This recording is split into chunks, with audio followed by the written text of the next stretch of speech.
بسنائه ورق اللسان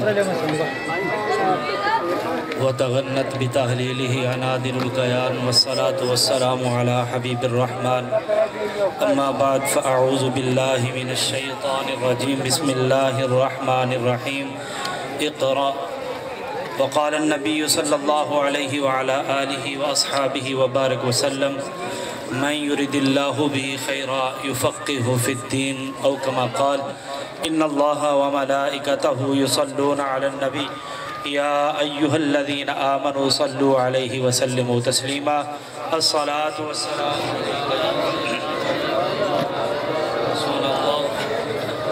وعلى آلك وأصحابك يا سيدي يا حبيب اللہ. صاحبان ذی وقار کچھ دوست میری اس طبیعت سے واقف ہیں کہ میں گفتگو سے پہلے یہ کہنا چاہتا ہوں اور ہر جگہ تقریباً مجھے یہ کہنا پڑتا ہے ہم نام کے سنی ہیں، نام کے عاشق ہیں، نام کے ہم پروانے ہیں، محبت کا دعویٰ کرتے ہیں لیکن اظہار نہیں کرتے. جب محبت کا اظہار کرنے کا موقع آتا ہے تو یاد رکھیے گا ہماری محبت کے اظہار کی پہلی سیڑھی کا نام اس یار پہ درود پڑھنا ہے. تو لیکن جب یار پہ درود پڑھنے کی باری آتی ہے ہماری زبانیں گنگ ہو جاتی ہیں، دل کہیں اور ہوتا ہے، دماغ کسی اور جگہ پہ ہوتا ہے.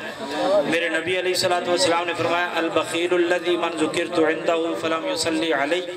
میرے نبی علیہ السلام نے فرمایا اے صحابہ اگر کسی کو دیکھنا ہو کہ یہ کنجوس ہے یا سخی ہے، یہ مال کو روکتا ہے یا دیتا ہے، یہ ہاتھ کو پھیلاتا ہے یا ہاتھ کو سکیڑتا ہے، یہ دامن کو بھرتا ہے یا دامن کو خالی بھیجتا ہے، میرے نبی علیہ السلام نے بڑے پیار سے فرمایا پھر کسی مال دولت یا کسی اور چیز سے اس کی پیمائش اس کا تم نے جانچ پڑتال نہیں کرنی. البخیل الذی من ذکرت عنده فلم یصلی علی او کما قال. میرے نبی علیہ السلام نے فرمایا بس دیکھ لینا اس کے پاس میرا نام پڑھ کے اگر وہ مجھ پہ درود پڑھے گا سخی ہوگا، اگر درود نہیں پڑھے گا تو کنجوس ہوگا. اب آپ نے درود پڑھنا ہے میرے ساتھ مل کے الصلاۃ والسلام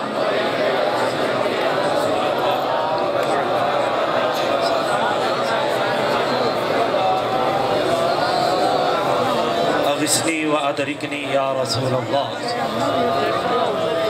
صاحبان ذی وقار وقت بہت زیادہ بیت گیا، ہمیں بھی احساس ہے، مجھے حکم ہوا، میں حکم کی تابعداری کرتے ہوئے حاضر ہو گیا. ابھی ہم بات کر رہے تھے تو میں نے گزارش کی تھی کہ یہ خطاب نہ بھی ہو تو عوام کے ساتھ، چونکہ میں خود ایک ملازم ہوں گورنمنٹ کا، مجھے پتہ ہے کہ ایک ایک منٹ کتنا قیمتی ہے ہر بندے کا. تو میں نے معذرت کی تھی لیکن جیسے حکم تو وہ کیا کہتے ہیں الامر فوق الادب، ادب اپنی جگہ پہ، حکم اپنی جگہ پہ.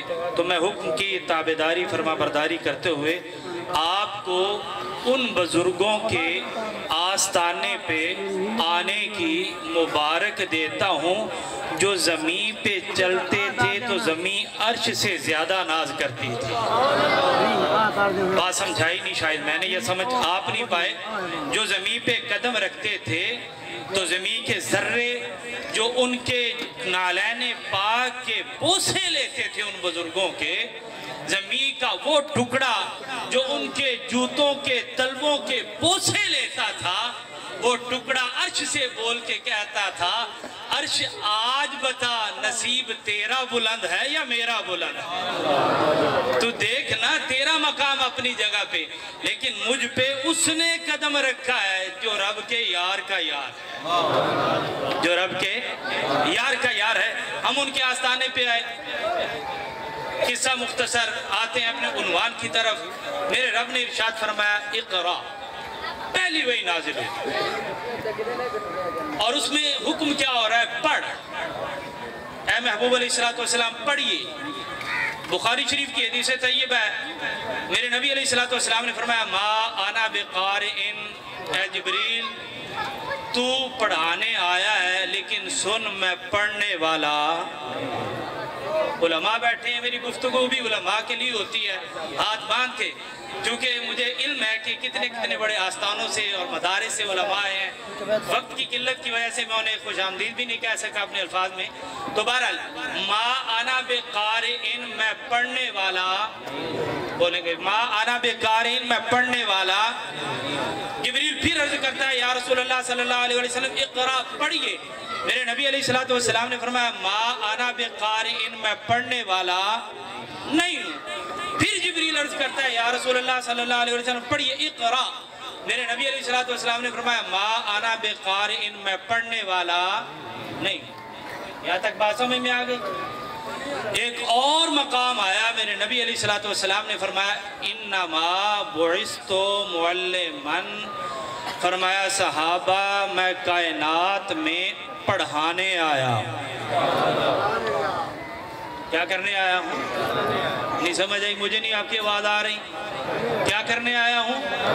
جبریل نے کیا عرض کی تھی؟ پڑھیے یا پڑھ۔ تو میرے نبی علیہ السلام نے کیا فرمایا؟ ما انا بقارئن، میں پڑھنے نہیں آیا، یا پڑھنے والا نہیں۔ انما بعثت معلما، گویا میرے نبی علیہ السلام جبریل امین کو حکم ارشاد فرما رہے ہیں، اے جبریل تو بار بار کہہ رہا ہے اقرا، پڑھ، اقرا، پڑھ، اقرا، پڑھ، سن، ما انا بقارئن، ما انا بقارئن، ما انا بقارئن، میں پڑھنے والا نہیں، میں پڑھنے نہیں آیا۔ انما بعثت معلما، جبریل سن، کان کھول کے سن، کام چھوڑ کے سن۔ انما بعثت معلما، میں دنیا میں شاگرد بن کے نہیں آیا، میں تو دنیا میں استاد بن کے آیا۔ صاحبان ذی وقار کدھر جا رہے ہیں؟ آگے چلتے ہیں، کس بات کو مختصر کرتے جاتے ہیں۔ میرے نبی علیہ السلام کے بارے میں حکم ہوتا ہے، یہ کہتے ہیں جو لوگ، بہرحال ان کے بارے میں زیادہ بحث نہیں کرنا چاہتا، کہ جن کے دماغ ہی گندے ہوں ان کا کیا علاج ہے، جن کی دل پہ مہر لگ چکی ہو، جن کی آنکھوں کے آگے پردے آ چکے ہو، میں کچھ نہیں کہتا ان کے بارے میں، قرآن کے جو فیصلے ہیں آپ خود جانتے ہیں۔ کہا جی نبی علیہ السلام کو لکھنا نہیں آتا تھا جی، وجہ جی لکھا نہیں ہے۔ میں نے کہا بابا اچھا ٹھیک ہے، تیری بات کا جواب بھی دیتے ہیں، اگر نبی علیہ السلام لکھتے تو کیا لکھتے؟ کہنے لگا جی اگر کچھ لکھتے تو سب سے پہلے اس کا نام لکھتے جس سے پیار ہے، جس سے کیا ہے۔ میں کسی سے کہوں بابا اپنی مرضی سے کچھ لکھ، تو اس بندے نے وہی لفظ لکھنا ہے جو اس کو کیا ہے، پسند ہے، جس کو وہ چاہتا ہے۔ میں نے کہا بھی بابا کیا دلیل ہے؟ کہنے لگا جی لکھا نہیں۔ میں نے کہا اگر لکھا نہیں تو بتا، اگر نبی علیہ السلام لکھتے تو کیا لکھتے؟ اس کا نام لکھتے جس سے اللہ کے حبیب علیہ السلام کو سب سے زیادہ پیار ہے۔ میں نے کہا رب کے حبیب کو کس سے زیادہ پیار تھا؟ کہنے لگے اللہ سے۔ میں نے کہا سن پھر بات میری، آقا کریم علیہ السلام نے اس لیے نہیں لکھا کہ آقا کریم علیہ السلام نے قلم شاید اٹھایا ہو، کاغذ نیچے ہو، اور قلم چلانے کے لیے دل میں خیال آ گیا ہوگا اگر لکھوں تو یار کا نام لکھوں، اللہ لکھوں، تو آقا کریم علیہ السلام نے قلم اٹھا لیا ہوگا یہ کہہ کے کہ میں نہیں لکھتا کہ میری غیرت کو گوارا نہیں، قلم میرے کی نوک اوپر آ جائے اور رب کا نام۔ ابھی بات پوری نہیں ہوئی، ابھی بات پوری نہیں ہوئی، ابھی بات پوری نہیں ہوئی، ابھی بات پوری نہیں ہوئی، سنیے گا۔ میں نے پہلے کہا میری یہ تقریر جہاں بھی ہوتی ہے نا جی، یہ تو سارے میرے رشتہ دار بھی ہیں اور میرے اعزاء و اقارب بھی ہیں، ان کی شفقت ہے، یہ مجھ ناقص کو مائک دے دیتے ہیں۔ ابھی بات پوری نہیں ہوئی۔ اللہ کے حبیب علیہ السلام نے لکھا نہیں، کیوں نہیں لکھا؟ اس لیے نہیں لکھا مولا لکھوں تو کیا لکھوں، تیرا نام لکھنا پڑے گا، اور میری غیرت کو گوارا نہیں، قلم میرا ہو، نام تیرا ہو، نوک میرے قلم کی ہو، نام تیرا نیچے آ جائے، میری غیرت کو گوارا نہیں۔ میرے رب نے ارشاد فرمایا ہوگا اے حبیب علیہ السلام، اگر آپ کی غیرت کو گوارا نہیں کہ قلم آپ کا ہو، نام میرا